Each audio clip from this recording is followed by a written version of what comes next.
Anyone interested in the history of warfare or weaponry should make sure to look at ancient Egyptian weapons and how the Egyptian armies utilized their technological superiority. Whilst most famous for its architectural wonders, ancient Egypt once wielded the most terrifying fighting force the world had ever seen. The history of the rise and eventual fall of Egypt's military is ultimately all about ancient Egyptian weapons. The Egyptian weapons of the early dynastic period, 3150 BC, 2613 BC, were as simple as one might expect. Military weapons consisted of basic daggers, spears, and maces for melee combat, along with primitive bows for long-range combat. The spears were rudimentary and very similar to those used by pre-dynastic Egyptian hunters. The only real advancement was the introduction of copper spearheads, which offered better penetration than the traditional flint tip. However, metallurgy in this early period was expensive, and it is unclear how widespread the use of copper spear tips was among the average foot soldiers. The dagger normally had a copper blade and was used at either very close range or to finish off wounded enemies. The blades were too brittle to be reliable in one-to-one combat. The second they hit bone or another blade, they were likely to chip or even snap, which was less than ideal. The mace was another secondary weapon issued to some foot soldiers. The heads were either made of hardwood or pear-shaped stone. The mace could be used to smash through enemy shields or dispatch wounded enemies with one quick blow to the skull.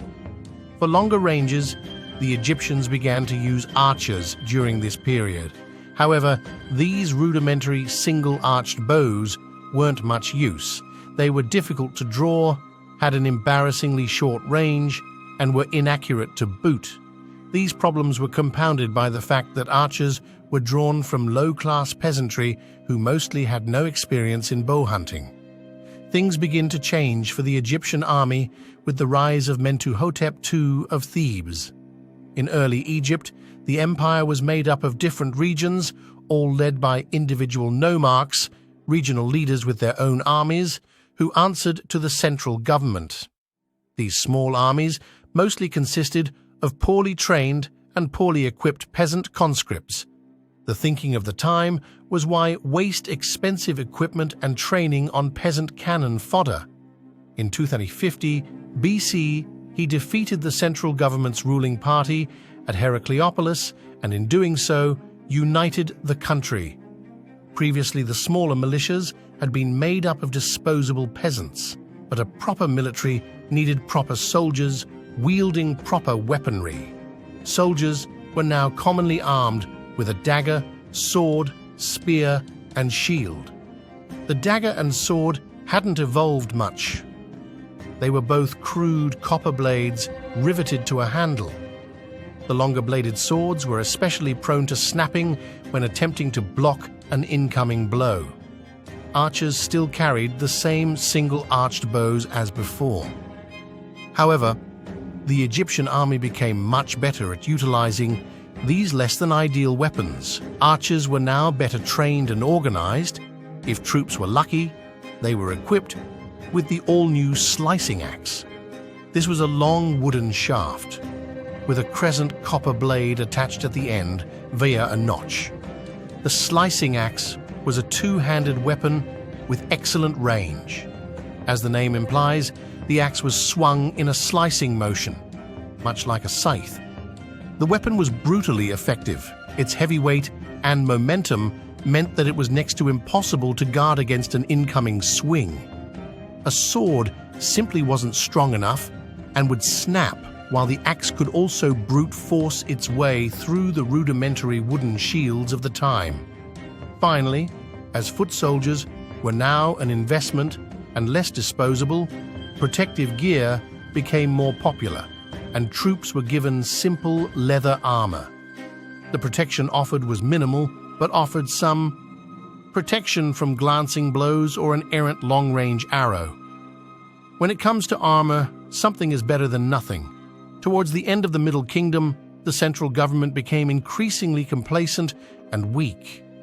They took their eyes off the ball and allowed the Hyksos, a dangerous military culture who spoke a Western Semitic language and were likely Canaanites, to infiltrate their lands.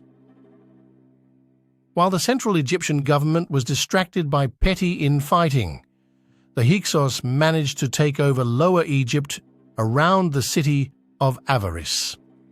The Hyksos quickly established themselves and began inflicting their will on the area both politically and militarily.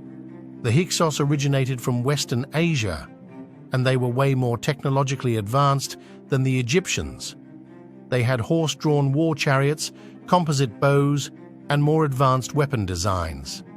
And their melee weapons weren't so prone to snapping. The Hyksos became the boogeyman of the Second Intermediate Period of Egypt, 1782-1570 BC. This period is often described as the Hyksos invasion. Propaganda from the New Kingdom of Egypt and Manetho's Josephus makes the Hyksos sound like bloodthirsty monsters who swept across Egypt, destroying everything in their path. However, there is no archaeological evidence for this level of destruction. During the Intermediate Period, the Hyksos held Egypt's lower, north ports, and the Nubians had much of upper, south Egypt. It was time to fight back. Ahmose I defeated the Hyksos and ejected them from Lower Egypt. Once again, Egypt was unified, and the age of the New Kingdom had begun. The New Kingdom was an age of unparalleled military expansion for Egypt. Never again would they be the victims of foreign invasion. As Egypt's borders expanded and it met new enemies, the Egyptians continued the rapid technological advancement of their forces. Their armies would soon become virtually unbeatable. The spear remained largely unchanged. It was still essentially a long stick with a sharp point at the end. But the sharp point was now made from bronze, which was much better at holding an edge. The spear was still inexpensive but effective, and remained the primary weapon of most Egyptian troops. The key change was the introduction of spear and shield tactics.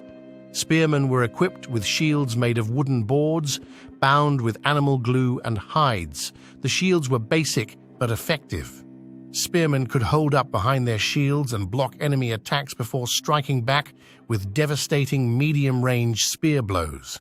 Soldiers would carry a quiver full of javelins. They could either be used as short-range spears or launched at enemy chariots and troops. Importantly, javelins were equipped with diamond-shaped metal blades that were armor-piercing. The javelin was light, well-balanced, and easy to throw accurately. As Egyptian troops advanced, they could reclaim thrown javelins. Up until this period, Egypt had been using the aforementioned slicing axe. Against unarmored foes, this was still the go-to weapon and hard to improve upon. But what if your enemy was armored?